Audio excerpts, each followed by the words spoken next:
Van pasar unha tarde super chula e que ademais estamos ao lado do mar, que non pode ser máis chuli. Xa están escoitando, semella que a Pinocho gustalle Vilagarcía. El e todo o seu equipo van a chegarse á cidade co seu circo. Un completo espectáculo que nas dúas primeiras fins de semana de abril ofrecerá varias funcións ao día. Esta mañá Pinocho e Pepiño Grilo foron recibidos en Rabella. Dende a compañía promete unha mestura de dramaturxia cunha ampla escolma das máis tradicionais acrobacias circenses. É un homenaxe o circo máis clásico, cunha escolma pois de todos os números que podemos ter na cabeza, corda frouxa, suspensión capilar, malabares, acrobacia, trapecio, e todo iso aderezado pois dentro dunha historia, dentro dunha dramaturxia que é pois a historia que todas e todos coñecemos de Pinocho. Pero explican dende a compañía indo un chisco máis alá porque despois de converterse en humano, o gran soño de Pinocho sei que era ter un circo. O que non sabíamos é que Pinocho, despois de converterse nun neno de verdade, o real soño que el tiña era montar un circo.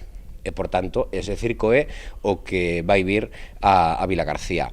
Gepetto será o payaso, a fada mi madriña será trapecista, e pasarán cousiñas durante o espectáculo para que os nenos e nenas axuden. A maiores, o circo de Pinocho aposta polo galego, trátase do primeiro circo do país íntegramente na nosa lingua. Montamos o primeiro circo en galego da historia, un circo galego no que o 90% do elenco son artistas nacidos que residen tamén en Galicia. O circo de Pinocho está cheo, está repleto de artistas. Eu creo que en Vilagarcía non se deberían perder a oportunidade, xa que imos montar o noso circo aí ao ladiño do mar, para que veñades ver todo o espectáculo que temos montado. Este é o cuarto espectáculo de Educateatro Producións, unha compañía que xa se achegou a Vilagarcía noutras ocasións con distintas obras infantís no auditorio. Desta volta veñen cunha carpa propia de máis de 100 metros cadrados que van instalar no ramal. Invitar a todos os cativos de Vilagarcía a que disfruten deste clásico donde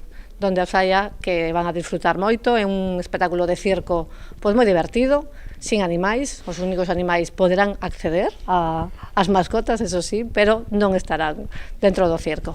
As entradas xa están dispoñibles, o prezo variará segundo o día da función entre os 10 e os 20 euros. Pódense mercar en circodepinocho.gal ou en a taquilla.